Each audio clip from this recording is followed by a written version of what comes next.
아침에 화장실에서 볼일을 보고 나서 변기를 보신 적 있나요?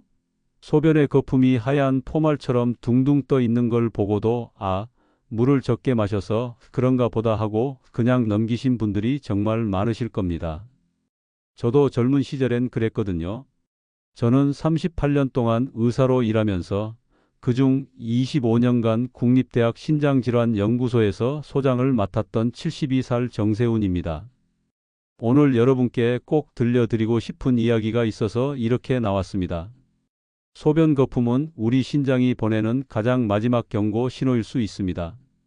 단순한 일시 현상으로 생각하고 넘기면 회복할 수 있는 소중한 시간을 허비하게 됩니다. 오늘 제가 알려드릴 내용이 바로 그 시간을 지키는 방법입니다. 들어가기 전에 100% 무료인 좋아요와 구독은 영상 제작에 큰 힘이 됩니다. 지난달에 제가 지역 보건소에서 진료 봉사를 하다가 참 가슴 아픈 일을 겪었습니다. 61살 되시는 한 남성분이 오셨는데 얼굴이 많이 부어 있더라고요. 어르신, 언제부터 이렇게 얼굴이 붓기 시작하셨어요? 하고 물어보니까 선생님, 사실 넉 달 전부터 소변에 거품이 계속 생기더라고요. 그런데 별거 아니라고 생각했는데 하시는 거예요. 급하게 검사를 해보니까 깜짝 놀랄 일이 벌어졌습니다. 이분의 소변에서 나오는 단백질 수치가 정상 사람의 12배나 되는 거예요. 신장 기능은 벌써 35%나 떨어져 있었고요. 그분이 하시는 말씀이 지금도 귓가에 맴돕니다. 선생님, 나는 그냥 물을 적게 마셔서 그런 줄만 알았는데 이게 이렇게 심각한 거였어요? 정말 안타까웠습니다. 만약 이분이 넉 달 전에 소변 거품을 보고 바로 병원에 오셨다면 지금처럼 심각한 상황까지 가지 않았을 텐데 말이죠.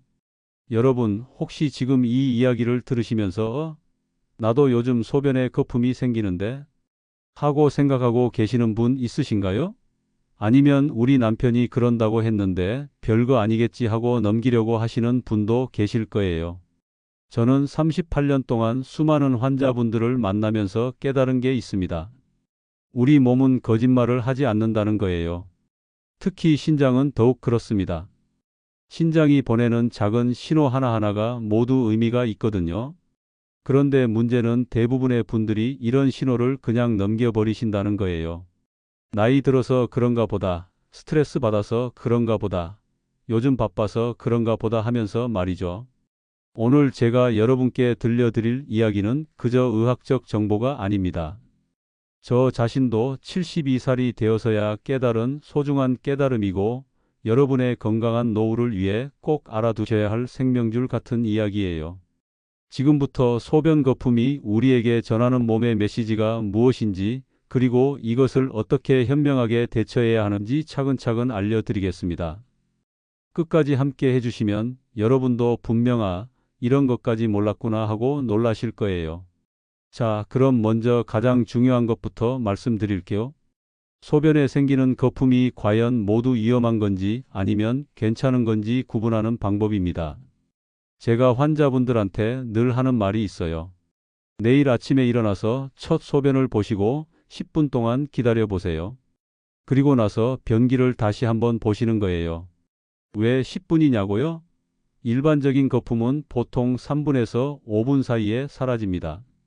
하지만 단백질 때문에 생긴 거품은 10분이 지나도 심지어 15분이 지나도 그대로 있거든요. 마치 비누 거품처럼 말이에요. 그리고 거품의 모양도 중요합니다. 위험하지 않은 거품은 크기가 제각각이고 금방 터져버려요. 반면에 문제가 있는 거품은 크기가 비슷비슷하고 마치 작은 진주알들이 물 위에 떠 있는 것처럼 보입니다. 계란 흰자를 거품기로 휘저은 적 있으시죠? 바로 그런 느낌의 거품이 계속 남아 있다면 이건 신장에서 보내는 적신호라고 보셔야 해요. 그런데 많은 분들이 이런 신호를 놓치는 이유가 있어요. 신장 질환은 참 교활한 병이거든요. 처음에는 아무런 증상이 없어요. 그저 소변에 거품만 생길 뿐이죠. 제가 지금까지 진료하면서 본 신장 손상은 이런 순서로 진행됩니다. 맨 처음에는 소변 거품만 생겨요. 그 다음에는 아침에 일어났을 때 얼굴이 조금씩 붓기 시작합니다. 특히 눈가 부분이 퉁퉁 부어오르죠. 그 다음 단계로 넘어가면 발목이나 정강이를 눌렀을 때 움푹 들어가는 부종이 생겨요. 양말을 벗을 때 자국이 깊게 패이는 것도 이런 증상 중 하나입니다. 여기서 더 진행되면 숨이 차고 쉽게 피곤해집니다. 계단을 조금만 올라가도 헉헉거리고 평소에 하던 일들이 힘들어지죠. 많은 분들이 이때쯤 되어서야 나이가 들어서 그런가 보다 하고 생각하시는데 사실은 신장에서 독소를 제대로 걸러내지 못해서 생기는 증상이에요. 마지막 단계에 이르면 몸 전체에 독소가 쌓여서 투석이나 신장 이식을 받아야 하는 상황까지 갈 수 있습니다. 제가 며칠 전에 만난 57살 되시는 여성분 이야기를 해드릴게요. 이분은 1년 넘게 소변에 거품이 생겼는데도 그냥 두셨어요. 폐경기라서 몸이 이상하구나 하고 생각하셨던 거죠. 그런데 어느 날 갑자기 온몸이 붓고 숨이 차서 응급실로 실려왔어요. 검사를 해보니 신장 크기가 정상의 4분의 3 정도로 줄어들어 있더라고요. 1년 동안 조금씩 망가진 거죠. 다행히 이분은 적극적인 치료로 많이 좋아지셨지만 만약 거품이 생겼을 때 바로 오셨다면 이런 고생은 하지 않아도 됐을 텐데 하는 아쉬움이 남아요. 우리나라 병원에서 소변 거품 때문에 오시는 분들을 살펴보면 안타깝게도 대부분이 이미 신장 손상이 어느 정도 진행된 상태예요. 왜냐하면 거품이 지속적으로 생긴다는 것 자체가 신장에서 단백질이 새어나오고 있다는 뜻이거든요. 정상적인 신장은 우리 몸에 필요한 단백질을 소변으로 내보내지 않아요. 마치 정밀한 체 같은 역할을 하는 거죠. 하지만 신장이 손상되면 이 체에 구멍이 뚫려서 단백질이 줄줄 새어나가는 겁니다.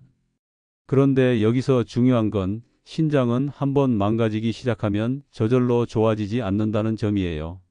다른 장기와는 달라서 간처럼 재생되지도 않고 심장처럼 우회로를 만들 수도 없어요. 하지만 절망하실 필요는 없습니다. 초기에 발견하면 진행을 막을 수 있고 경우에 따라서는 어느 정도 회복시킬 수도 있거든요. 바로 이 부분이 오늘 제가 여러분께 꼭 전하고 싶은 희망의 메시지예요. 여기서 한 가지 더 말씀드리고 싶은 게 있어요. 많은 분들이 선생님, 그럼 소변 검사만 받으면 되는 거 아닌가요? 하고 물어보세요.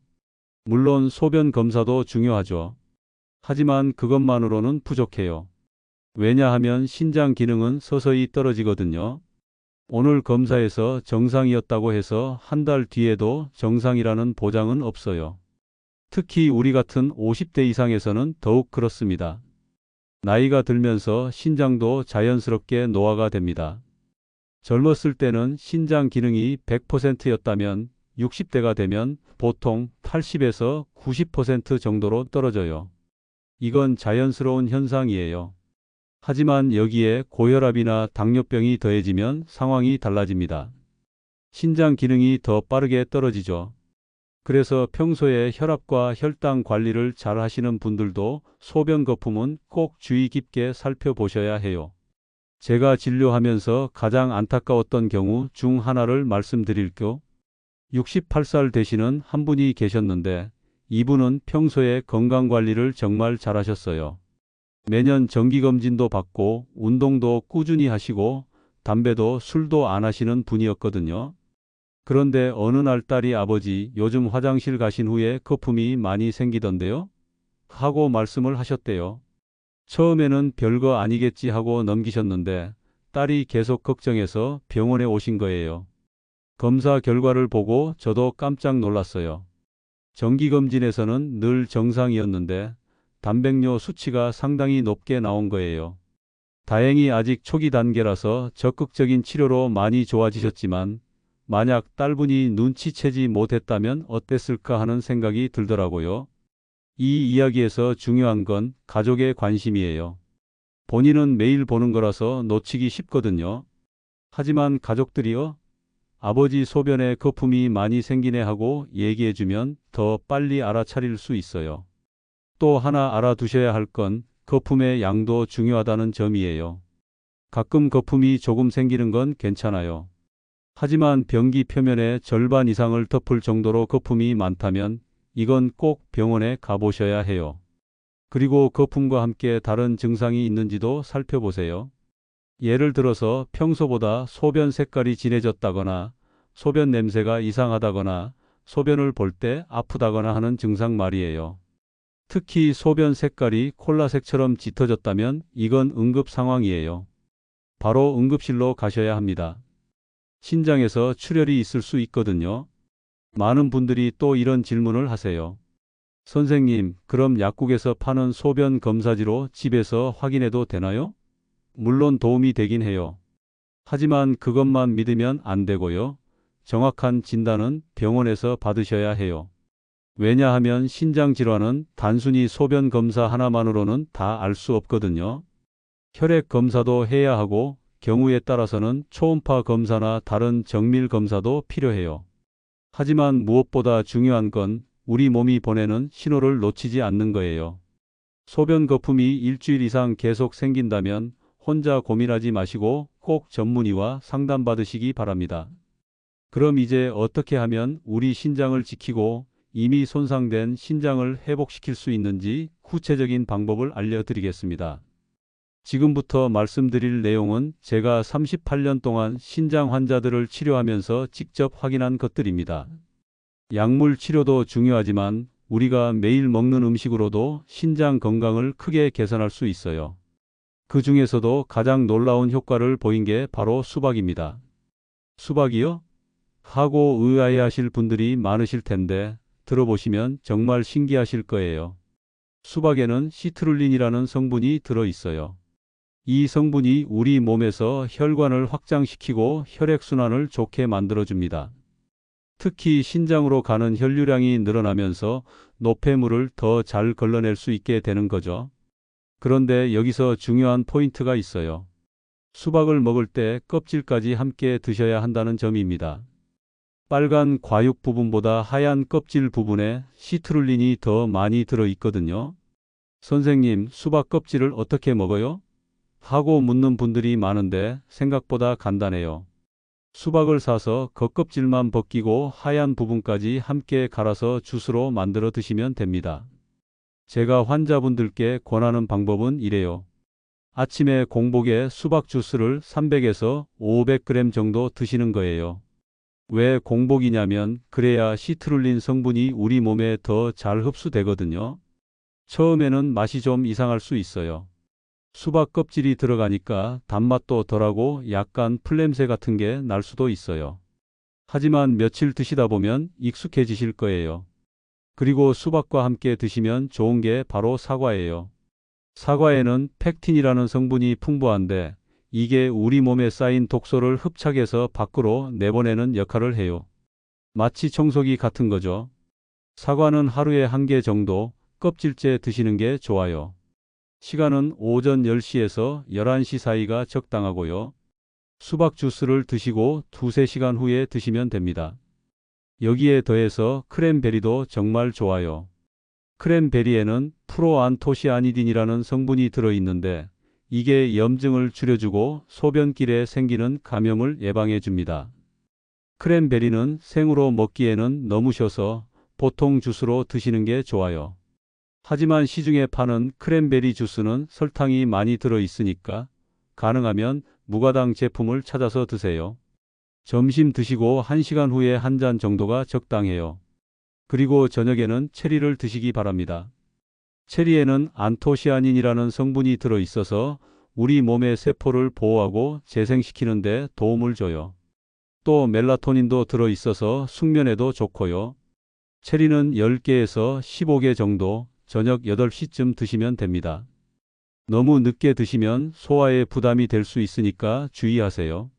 이렇게 하루 스케줄을 정리해보면 아침 공복에 수박 주스, 오전 중에 사과 1개, 점심 후에 크랜베리 주스, 저녁에 체리 이런 순서로 드시면 됩니다. 실제로 이 방법을 실천하신 분의 이야기를 들려드릴게요. 68살 되시는 한 여성분이 계셨는데 이분도 소변에 거품이 생긴 지 꽤 오래 되셨더라고요. 병원에서 검사를 받아보니 단백뇨 수치가 상당히 높았어요. 약물 치료와 함께 제가 방금 말씀드린 식단을 8주 동안 꾸준히 실천하셨어요.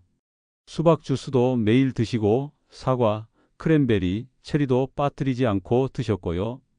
8주 후에 다시 검사를 했더니 놀라운 결과가 나왔어요. 단백뇨 수치가 70%나 줄어들었고 신장 기능도 25% 정도 좋아진 거예요. 무엇보다 소변의 거품이 거의 사라졌다고 하시더라고요. 이분이 하시는 말씀이 선생님, 처음에는 반신반의했는데 정말 신기해요. 이렇게 간단한 방법으로 좋아질 줄 몰랐어요 하시는 거예요. 하지만 여기서 주의하실 점이 있어요. 당뇨병이 있으신 분들은 수박이나 체리를 드실 때 양을 조절하셔야 해요. 당분이 들어 있으니까 혈당이 올라갈 수 있거든요. 그리고 칼륨 수치가 높으신 분들도 조심하셔야 해요. 수박에는 칼륨이 많이 들어 있어서 신장 기능이 많이 떨어진 분들은 칼륨이 제대로 배출되지 않을 수 있어요. 이런 경우에는 꼭 담당 의사와 상의하시고 칼륨 수치를 정기적으로 확인하세요. 또 한 가지, 이런 식단 요법은 하루 이틀에서 효과가 나타나는 게 아니에요. 최소한 4주에서 8주는 꾸준히 하셔야 변화를 느끼실 수 있어요. 중간에 포기하지 마시고 끝까지 해보세요. 그런데 많은 분들이 선생님, 수박은 여름에만 나오는데 겨울에는 어떻게 해요? 하고 물어보세요. 그럴 때는 냉동 수박을 활용하시면 됩니다. 여름에 수박이 싸고 맛있을 때 껍질째 썰어서 냉동실에 보관해 두세요.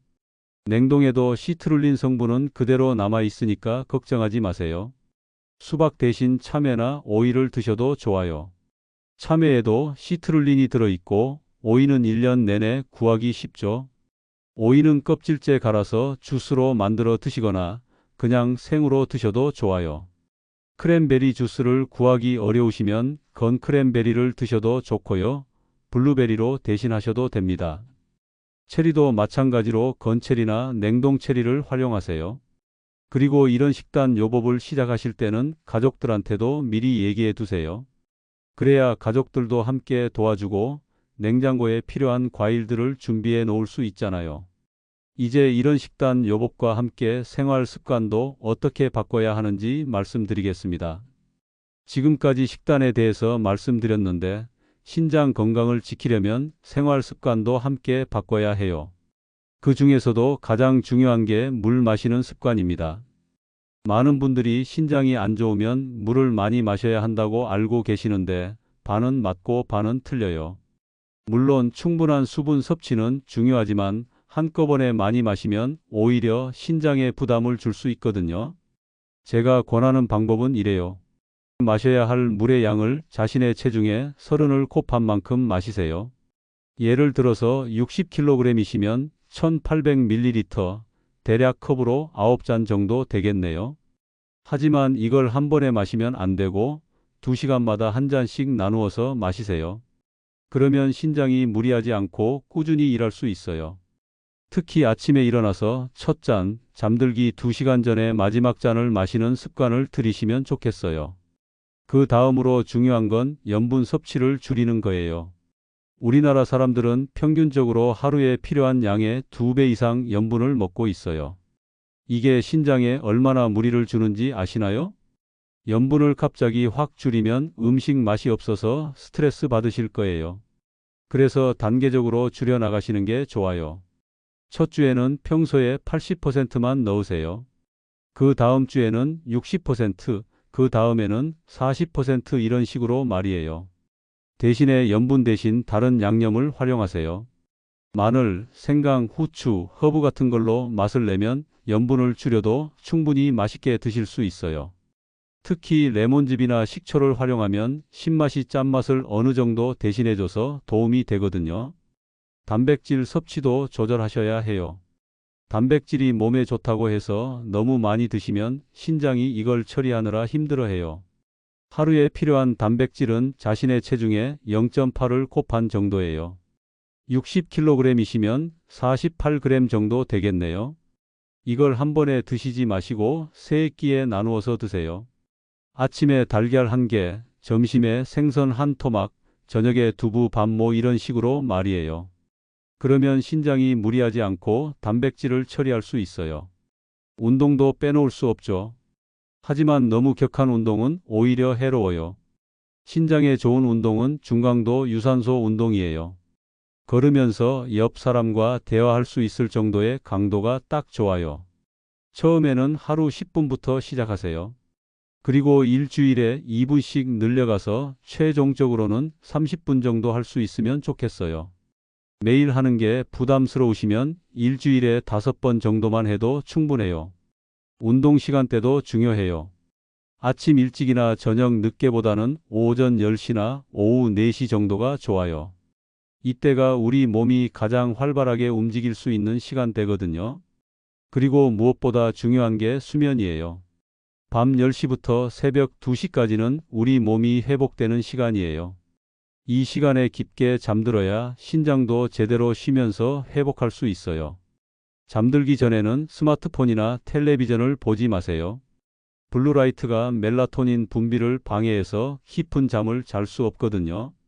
대신에 따뜻한 물로 샤워를 하시거나 가벼운 스트레칭을 하시면 잠이 잘 와요. 이런 생활 습관 개선과 함께 앞서 말씀드린 식단을 병행하신 분의 이야기를 하나 더 들려드릴게요.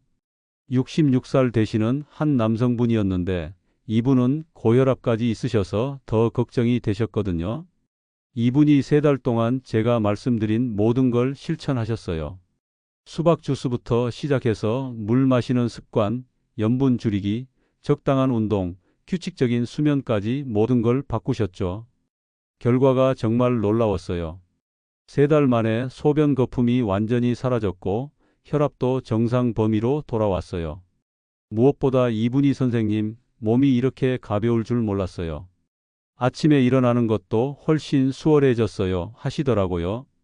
여러분, 저는 의사로서 38년을 살아오면서 한 가지 확신하게 된 게 있어요. 우리 몸은 나이와 상관없이 회복될 수 있다는 거예요. 물론 젊었을 때만큼은 안 되겠지만 적절한 관리를 하면 충분히 건강을 되찾을 수 있어요. 신장도 마찬가지예요. 완전히 망가지기 전에 발견해서 제대로 관리하면 다시 좋아질 수 있어요. 핵심은 3가지예요. 조기 발견, 꾸준한 실천, 그리고 가족의 지원이에요. 조기 발견은 오늘부터 여러분이 하실 수 있어요. 매일 아침 소변을 보고 나서 10분 정도 기다려 보세요.